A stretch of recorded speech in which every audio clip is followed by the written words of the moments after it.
адам өміріне ең қажетті жағдайлар: тағам, жарық, су, ауа, жылу. Бүгін күн қандай тамаша, күн нұрын аямай төгіп тұр. Күн барлығына қуаныш сыйлайды. Жапырақтар жайқалып, құстар сайрап, жан-жануар атаулы тіршілік қамына кірісіп, біз бараларда көтеріңкі көңіл күйдеміз. Осының бәрі күн сәулесі жарқырап тұрғанынан әсері.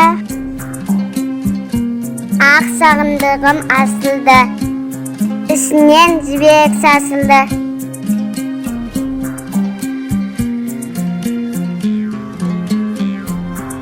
Арық бар жерде су бар, су бар жерде нұр бар.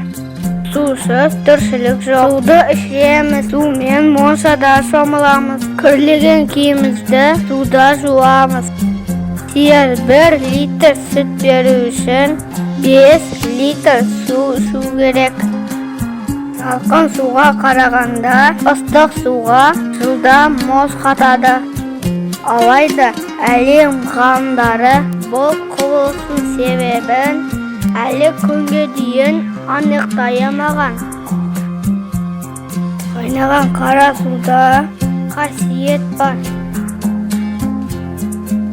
Ауа бізге тыныс алу үшін қажет. Ауа өсімдікке, жануарға, бүкіл тіршілік иелеріне қажет. Үйдің ауасын тазартып тұруымыз керек. Лас ауа зиян. Ауаның көрмейтін себебіміз ол түссіз, мөлдір. Сол себептен оны тек сеземіз. Далаға шығып сөйлегенде таза ауамен демаламыз, сеземіз.